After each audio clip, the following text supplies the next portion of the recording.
Netflix to acquire Warner Brothers following the separation of Discovery Global for a total enterprise value of 82.7 billion. Man, that's a big number, man. That is a big, big, big number. It is crazy. At the time I was reading the press release and all the news about it, they haven't confirmed to what extent this buyout was going to be. So Warner Brothers, as you probably know, they have a lot of divisions. You got your film and TV studios, and you got your DC studios under Warner Brothers, established TV franchises, and a whole lot of library like Friends and Big Bang Theory comes under that. Game of Thrones come under that. Jetsons and Running Point. Abbott Elementary. There's a whole bunch of TV production that's happening under them. There's HBO and HBO Max that's under them. Harry Potter is under them.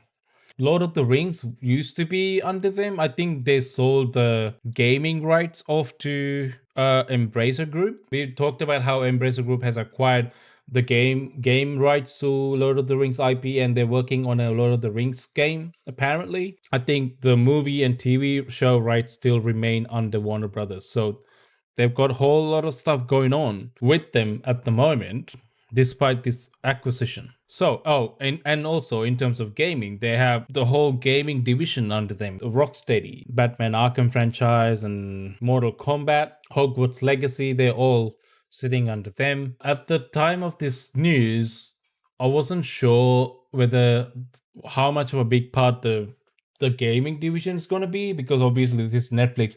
Their whole focus is surely on film and TV production side of the business. Obviously, since that press release on Friday, it is revealed they will include Warner Brothers Games division as part of the acquisition, which means they will be owning studios like NetherRealm, Rocksteady, TT Games, and Avalanche Studios. They will all now be sitting under Netflix Games umbrella. I'll just refer to the Insider Gaming article, which has like snippets from the press release. Today's announcement combines two of the greatest storytelling companies in the world to bring to even more people the entertainment they love to watch the most. Acquisition will improve our offering and accelerate our business for decades to come. With our global reach and proven business model, we can introduce a broader audience to the worlds they create, giving our members more options, attracting more fans to our best-in-class streaming service, strengthening the entire entertainment industry, and creating more value for shareholders. What do we think about this whole situation?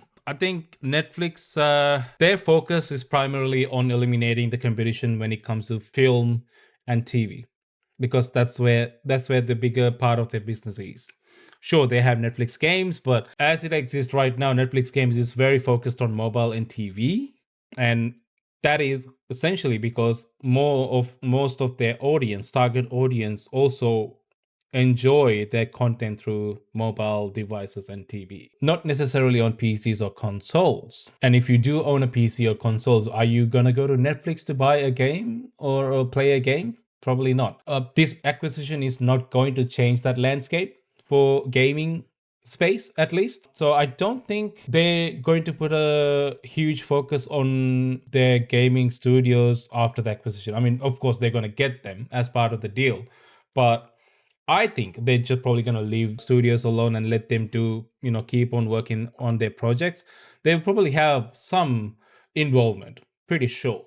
But I think for the most part, they will probably leave them to just work on their projects and just help them financially and do whatever needs to be done. If you're expecting this acquisition will end up bringing back a lot of this, old stuff or whatever, probably won't happen straight away, even if it is going to happen. The focus will be on merging of content libraries, figuring out what platform is going to be available. I mean, now we got HBO Max as part of the deal. Do they want to keep HBO Max as a separate offering, or do they want to merge both libraries all to have just to be on Netflix? What do they want to do there? From a business perspective, if they keep both offerings, they're probably going to bring more money in. Is that what they would do, or would they actually have a bigger content library in just one place, which is Netflix, and have higher price point? Those are the kind of stuff they will probably figure out first, while leaving the gaming companies to just work on whatever the projects that they have been working on, because we know they're already working on Hogwarts Legacy 2, a couple of other games that I can't really remember right now. What they will probably do is try to bring some of the old games that could be brought to mobile. Let it sit under the Netflix umbrella of, Netflix games, like they have recently done with Red Dead Redemption. If you know what I'm talking about, Red Dead Redemption is now on Netflix. You can actually download Red Dead Redemption to your mobile and play it on your mobile. So there's a mobile port of the game now.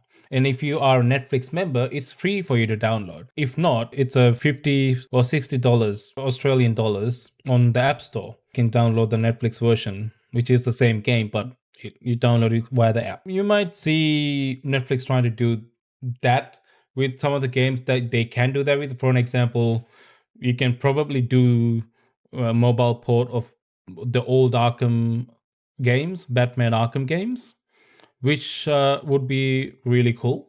And they might make it available on mobile to play under Netflix and stuff like that. But other than that, do I think they're going to have a massive impact on the current Warner Brother games? Probably not. I think they will, for the most part, leave them alone, at least for a while, before they start getting heavily involved. We never know how these acquisitions will go. They might actually reshuffle a lot of things. But if they know what's good for them, they will be very careful before they make decisions, because gaming industry is a very interesting industry. And if you don't understand, if you don't recognize the talents and the trends within the gaming space, you can very easily make the wrong decision and make it all go to crap. We have all seen this happen even within Warner Brothers itself.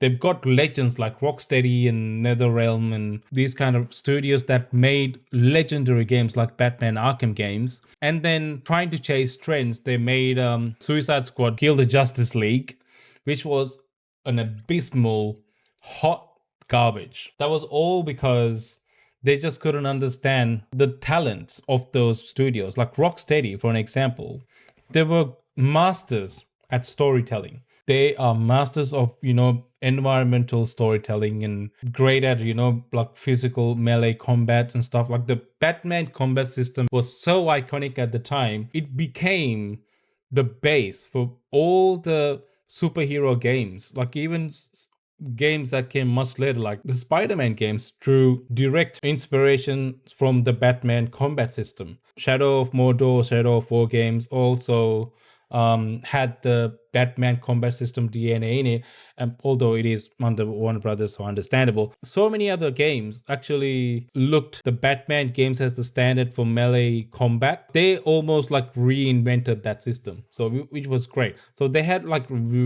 great legends in the business, and they misused them. Would Netflix do the same thing? I don't know, dude. I don't know. They can very well do that. It all depends on the leadership, obviously. So we're just going to have to wait and see whether this acquisition will actually amount to huge changes that are meaningful for the gaming space, like especially the gaming industries that's sitting under Warner Brothers, or whether they're going to start making decisions that piss people off. We don't know that. We don't know, but we're just going to have to keep our fingers crossed and just hope for the best, really. That's it. Let me know what you guys think. I always don't know what you guys think, so let me know.